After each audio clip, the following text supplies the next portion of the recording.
사실 인생의 경험이 많으면 확실한 기준을 가지고 무엇이든지 좀 더 수월하게 선택할 수 있을 것 같다라고 생각이 듭니다. 예를 들면 음식을 먹을 때 다양한 음식을 먹어본 사람일수록 어떤 음식이 자신의 입맛에 잘 맞는지 알고 선택할 수 있다라는 겁니다. 그러나 생전 처음 먹어보는 음식들의 메뉴가 나오면 외국 같은 데 가가지고, 그죠?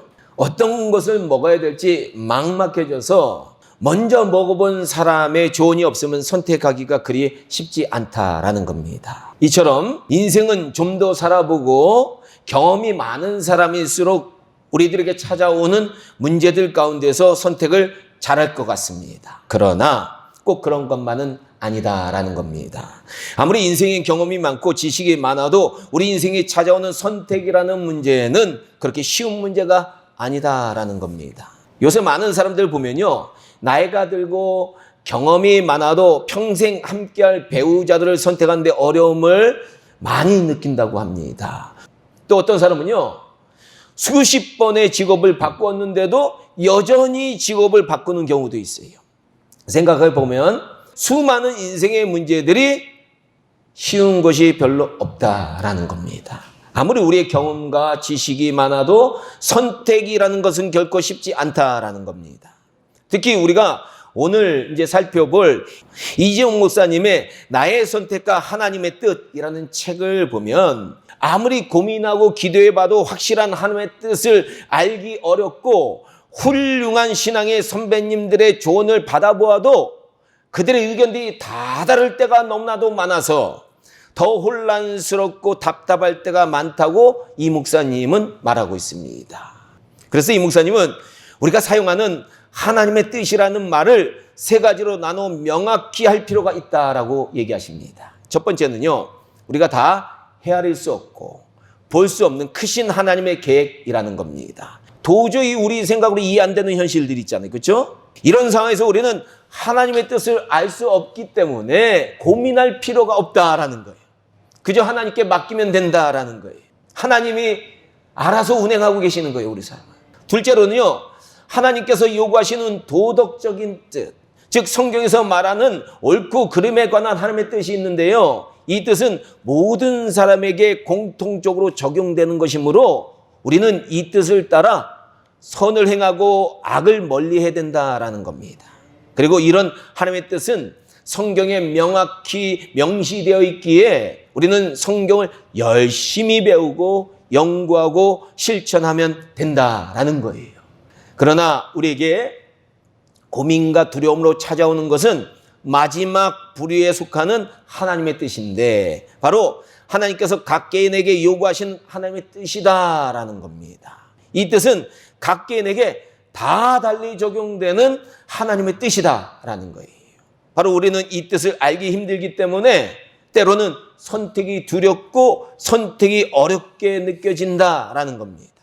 그래서 이 목사님께서는요, 우리 믿는 자들이 보통 고민하는 하나님의 뜻이 어떤 것인지 이 요나의 이 사건을 예를 들어서 설명을 해주더라고요. 요나는 니느웨로 가라는 하나님의 명령에 불순종해서요, 어디로 갔어요? 다시스로 갑니다. 요나는 하나님의 뜻이 니느웨로 가라는 것인지 다시스로 가라는 것인지 고민할 필요가 없었어요. 하나님께서 요나에게 직접 말씀하셨기에 요나에게는 니느웨로 가는 것이 분명한 하나님의 뜻이었다라는 겁니다. 그가 받은 징계는요, 분명한 하나님의 뜻을 알았지만 불순종한 데서 찾아온 징계다라는 겁니다. 하지만 우리들의 많은 문제는요, 요나의 경우와는 다르다라는 거예요. 우리는 많은 경우 순종이냐 불순종의 문제가 아니라 우리는 하나님께 순종하기를 원하잖아요. 그렇죠? 이 문제가 아니라 어느 길로 가는 것이 순종인지 몰라서 고민한다라는 겁니다. 즉 하나님께서 가라고 하시는 우리 인생의 니느웨가 도대체 어디냐라는 거예요. 이게 믿는 자들의 고민이에요. 이것 때문에 믿는 자들에게 선택이라는 것이 너무 어렵고 두렵게 느껴질 때가 많다라는 겁니다. 그렇다면 이런 어려움을 극복하기 위해서 먼저 우리에게 필요한 것이 있는데 이 목사님은 그것은 하나님의 뜻을 알아가는 방법에 대한 여러 가지 오해를 바로잡을 필요가 있다라는 겁니다. 즉 우리 믿음의 사람들은요 흔히 하나님의 뜻을 알아가기 위해서 많은 방법을 사용해요. 그렇죠? 어떤 분들은 기도를 하고요. 어떤 분들은 성경을 읽고요. 어떤 분들은 묵상을 하고요. 어떤 분들은 신앙의 선배들과 상담을 하고 여러 가지 방법을 사용하는데 그 와중에서 생기는 오해들이 있다라는 겁니다. 이 목사님께서 제시하는 그 오해들 중에 첫 번째는 기도에 대한 오해를 바로 잡아야 된다라는 거예요. 우리가 한참 기도를 하다가 기도 중에 들리는 마음속의 소리나 확신을 하나님의 뜻으로 생각하는 오해라는 거예요. 예를 들어서요. 한 형제가 어떤 자매를 놓고 결혼 때문에 오랫동안 기도를 하다가 하나님께서 응답을 받았다고 자신이 확신을 하고 그 자매에 가서 이렇게 얘기를 합니다. 기도 중에 제가 자매님과 교제하기를 바라신다는 하나님의 음성을 들었습니다. 하지만 그 자매는 어떻게 대답을 하냐 하면요. 저도 배우자를 위해서 기도하는데 하나님께서는 제게는 그런 말씀이 없으시네요. 그죠? 맞습니다. 이런 인생의 문제들은 성경에 그 답이 나와 있지 않기 때문에 기도 중에 찾아온 생각이 하나님의 뜻이라는 근거가 어디에도 없다라는 거예요. 즉 기도 중에 찾아오는 이런 확신들은 나의 주장일 수 있으므로 우리의 주장에 하나님을 끌어들여서는 절대 안 된다라는 거예요. 그래서 마태복음 5장 34절부터 37절에 예수님께서 이렇게 말씀하셨습니다. 나는 너에게 이르노니 도무지 맹세하지 말지니 하늘로도 하지 말라 이는 하나님의 보좌임이요 땅으로도 하지 말라 이는 하나님의 발등상임이요 예루살렘으로도 하지 말라 이는 큰 임금의 성이요 내 머리로도 하지 말라 이는 너가 한 터럭도 희고 검게 할 수 없음이라. 오직 너희 말은 옳다 아니라 하라. 이에 지나는 것은 악으로부터 나느니라. 아멘. 즉 기도 중에요. 자신에게 찾아온 확신을 하나님의 뜻이라든지 하나님께서 말씀하셨다라고 하는 것은 하나님의 권위를 슬쩍 빙자하는 것이고 악한 것이 될 수 있다라고 예수님이 말씀하셨다는 거예요. 오히려 우리에게는 정직하게 얘기하라는 거예요. 정직하게. 기도 중에 자매님과 사귀면 좋을 것 같다라는 생각이 들었어요. 자매님. 이렇게 얘기하라는 거예요. 둘째로는요. 하나님의 뜻을 알고자 할 때 외적 증거에 대한 오해를 하면 안 된다는 거예요. 즉 다른 사람들이 내 마음에 품은 생각과 같은 말을 한다든지 환경이 자신이 생각하고 기도하는 방향으로 길이 열리면 그것이 하나님의 뜻인가라는 오해할 위험성들이 상당히 많이 있다라는 겁니다. 예를 들어서요. 이제 목회의 길을 놓고 남몰래 고민하는 어떤 청년이 있어요. 근데 목사님은 갑자기 형제님은 목회자가 되면 좋을 것 같네 라고 얘기를 했는데요. 또 놀랍게도 교회 한 자매가 형제님은 목회자가 되면 참 좋은 목회자가 될 것 같아요. 목회 잘하실 것 같아요. 라는 얘기를 들었다고 가정을 해보라는 거예요. 그래서 이 청년은 혹시나 해가지고 신학대학원에 지원을 했는데 그만 합격 통지서가 날라와서 합격을 해서 신학교를 갈 결심을 하게 됩니다. 이렇게 되면 보통 우리는요, 목회자가 되는 것이 하나님의 뜻이구나 라고 생각하는 오류에 빠질 수 있다라는 거예요. 그렇죠? 이런 오류에 빠질 수 있다는 거예요. 한국에 많은 목회자들이 이런 오류에 빠져가지고 목회 사명도 받지 않았는데 목회자 돼가지고 결국에는 교회들을 어지럽히는 목회자들도 상당히 많이 생겼다는 거예요. 그러나 이런 일들이 일어나는 것은 하나님의 뜻과는 무관하게 교회라는 상황 속에서는 충분히 일어날 수 있는 일이다라는 겁니다. 그리고 이와 반대로 내가 생각하는 방향의 길이 닫혔을 경우도 마찬가지라는 거예요. 그 길이 막힌다고 목회자의 길로 가는 길이 막혔다고 그 길을 가는 것이 하나님의 뜻이 아니다라는 건 절대 아니라는 겁니다. 그러므로 이런 외적인 증거들에 대한 오해도 정확한 선택을 하는데 위험할 수 있다라는 거예요. 세 번째로요. 조건과 응답에 대한 오해를 주의하라라고 이 목사님이 말씀하십니다. 간혹 하나님의 뜻을 분간하기 어렵고 답답하면 하나님, 이 학교에 진학하는 것이 정말로 맞으면 오늘 밤까지 등록금이 생기게 해주세요. 이런 얘기를 기도를 한다는 거예요. 하나님, 제가 이 사업하는 것이 맞으면 제 친구한테 돈 끌려갔는데 제 친구가 돈 빌려주게 해주세요. 이런 조건을 걸고 하나님의 응답을 요청하는 경우가 많은데, 이런 조건부 응답을 요청하는 것은 하나님을 시험하는 듯한 자세이기 때문에 결코 바람직한 것이 아니다라고 이 목사님이 말씀하십니다. 넷째로요, 체험에 대한 오해입니다. 많은 성도님들이요, 계시와 신앙 체험을 혼동한다는 거예요. 그것은 자신의 체험에 하나님의 음성이나 하나님의 뜻 같은 단어를 사용하면서 생기는 혼선이다라는 거예요. 사실 계시는요, 하나님께서 우리에게 주시는 진리에 관한 객관적 지식으로 자연계를 통해 하나님의 신성을 나타내는 일반 계시, 그리고 우리 인간을 향한 하나님의 특별한 구원의 계획을 알려주는 계시가 있는데, 그게 무슨 계시예요? 특별 계시. 그런데 일반 계시는요, 우리의 이성이나 과학 같은 것을 통해서 알 수 있고요, 특별 계시는 무엇을 통해서 알 수 있습니까? 바로 성경을 통해서 알 수 있다라는 겁니다. 그리고 이 두 계시의 공통점인데 그게 뭐냐? 둘 다 변하지 않는 속성이 있어서 누구나 탐구할 수 있는 객관성이 있다라는 겁니다. 특히 성경은요, 일반적인 이 사람들의 신앙 체험의 모음집이 아니다라는 거예요. 매우 특수한 부르심과 특수한 상황과 특수한 방법을 통해서 기록되었고요, 수많은 선지자들이, 예언자들이 예언을 한 거예요. 예수님과 예수님의 말씀을 직접 듣고 가르침을 맡은 제자들에 의해서 확증된 유일무이한 하나님의 계시다라는 겁니다. 그래서 요한복음 10장 35절에서 예수님은요, 성경은 폐하지 못한다, 성경은 없어지지 못한다라고 말씀하신 거예요.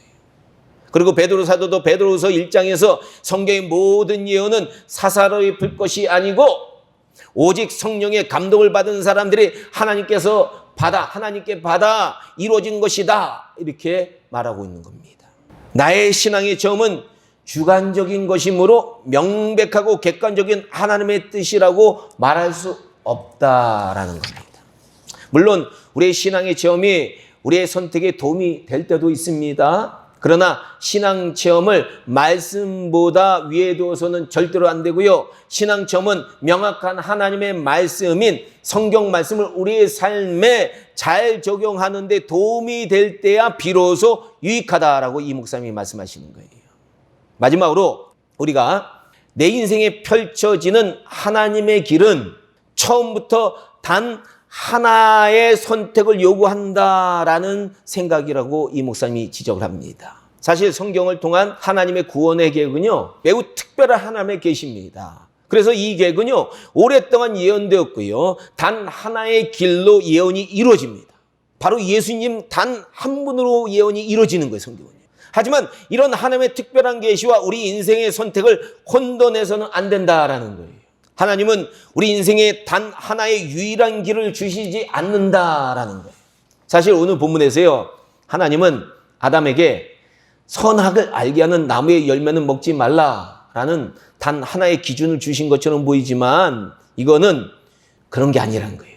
이거는 죄에 대해서는 우리가 선택권이 없다라는 얘기라는 거예요. 하나님이 금지하신 거예요. 선택사항이 아니라는 거예요. 죄를 선택하지 말라는 하나님의 분명한 뜻을 우리에게 보여준다라는 겁니다. 죄를 선택하면 살 수도 있고 죽을 수도 있고 그런 것이 아니라 반드시 죽는다라는 겁니다. 거기에는 자유로운 선택이 없다라는 겁니다. 하지만 하나님께서는요, 본문 16절에서 나오는 것처럼 아담에게 동산의 각종 나무의 열매에 대해서는 임의로 먹으라라고 말씀하셨다는 거예요. 자유롭게 먹으라라고 하셨다는 거예요. 즉, 죄를 짓지 않는다면, 하나님의 뜻에 반하지 않는다면 나머지는 아담 마음대로 하라라는 자유를 주셨다라는 겁니다. 이재용 목사님은 이것에 대해서 이렇게 얘기를 하세요. 하나님은요, 아담에게 식단을 정해주시고 오늘 아침은 포도로 먹고 점심은 사과로 먹고 저녁은 브로콜리를 먹으라라고 하시지 않는다라는 겁니다. 순서도 양도 종류도 모두 자유로운 선택에 맡겨주신다는 거예요. 자유로운 선택이 분명한 하나님의 뜻이다라는 겁니다. 그렇습니다. 죄를 짓지 않는 한 하나님은 우리가 자유로운 선택을 하시기를 원하신다라는 겁니다. 하나님은 우리 인간을 구속하고 제한하기 원하시는 그런 분이 아니다라는 거예요. 우리에게 충분한 자유를 주시기 원하는 매우 인격적인 하나님이시다라는 겁니다. 그래서 성경도 한 사람의 인생이 오직 한 길로 되어 있다 이렇게 얘기하는 데가 없어요. 오히려 우리에게 자유로운 선택이 우리 가는 인생 앞에 있다, 놓여 있다 이렇게 얘기를 하는 겁니다. 다만 이 모든 길이 하나의 목적을 향해야 된다라고 성경은 말하고 있다라고 이 목사님이 얘기를 하십니다. 그 목적이 뭐냐? 바로 개신교에서 가장 잘 알려진 교리 문답서가 뭔지 아세요? 웨스터민스터 대소요리 문답이에요. 이 대소요리 문답의 첫 번째 질문, 사람의 제일 되는 목적이 무엇입니까? 그 답이 뭐예요? 사람의 제일 되는 목적은 하나님을 영화롭게 하는 것과 그를 영원토록 즐거워하는 것이다. 이게 목적이 돼야 된다는 거예요. 이것을 고린도전서 10장 31절에 이렇게 말합니다. 그런즉 너희가 먹든지 마시든지 다 하나님의 영광을 위하여 하라. 아멘. 우리 인생이 하나님의 영광, 이것을 위해서 하는 나는 우리에게 자유가 있다라는 거예요. 그렇습니다. 우리의 선택에 있어서 이런 방향성이 매우 중요하다라는 거예요. 과연 우리 성도님들은요, 지금까지 이런 분명한 방향성을 가지고 하나님 안에서 자유롭게 선택하시면서 그 인생을, 그 삶을, 신앙의 여정을 아름답게 살아오셨는가라는 겁니다. 아니면 후회가 남는 목적 없는 삶을 지금까지 살아오셨느냐라는 거예요. 만약 후회가 남는 삶을 살아오셨으면 지금도 늦지 않아요.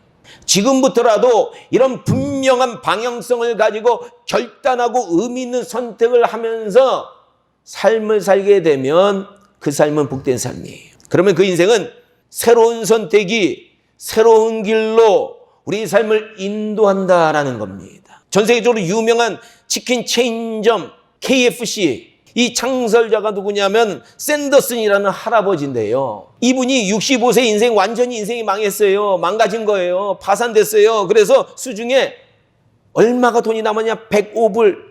지금 하나로 얘기하면, 한국 돈으로 얘기하면 한 10만 원 정도 조금 넘게 남았어요. 완전히 헌틀어갖고 이것뿐이 안 남아가지고 완전히 포기할 수밖에 없는 인생인데 65세 뭘 하겠다고, 그렇죠? 그런데 포기하지 않고 이분이요, 매일같이 기도를 하면서 자신이 개발한 맛있는 치킨 요리법을 여러 식당들에게 소개를 하기 시작합니다. 하지만 계속 거절받는 거예요. 그래도 이분은 포기하지 않고요, 매일 새로운 마음으로 새로운 선택을 해서 새로운 식당을 선택하고 새로운 식당을 방문하기 시작합니다. 그 결과 1009번째 만에, 여러분 1009번을 돌아다녔다고 생각하면서 엄청난 결단이에요, 이건요. 이 1009번째 만에 자신의 요리법을 받아들이는 식당을 찾아내가지고요, 드디어 전 세계적으로 유명해질 KFC 1호점을 세우게 됩니다. 근데 4년 뒤에는 무려 200개가 넘는 체인점을 세우게 된다라는 겁니다. 그리고 지금은 그분이 돌아가셨지만 KFC는 전 세계적인 치킨 체인점이 되었다라는 거예요. 그렇습니다. 인생은 새롭게 결단하고 새롭게 선택의 발을 내딛는 것이 너무나도 중요하다는 거예요. 선택 안 하면, 새로운 선택 안 하면 인생은 절대로 새롭게 안 돼요. 그러므로 우리 성도님들은 지금부터는 어떻게 하면 하나님께 영광을 돌릴까라는 방향성을 가지고, 이 방향성이 중요한 거예요. 그렇죠? 새로운 결단을 하시면서 사시길 주님의 이름으로 축복합니다. 그러면 그 결단과 그 선택 때문에 우리의 남은 인생은 새롭게 펼쳐진다는 거예요. 마지막으로 이 목사님께서 우리에게 전하고자 하는 말을, 축약한 한 문장의 말을 여러분들께 함께 나누고 말씀을 마치겠습니다. 뭐든지 다 하라. 예수님을 따르는 길을 걷고 있다면. 뭐든지 다 하라. 예수님을 따르는 길을 걷고 있다면. 그렇습니다. 하나님은 우리가 주 안에서 자유로운 선택을 하기를 원하신다는 거예요.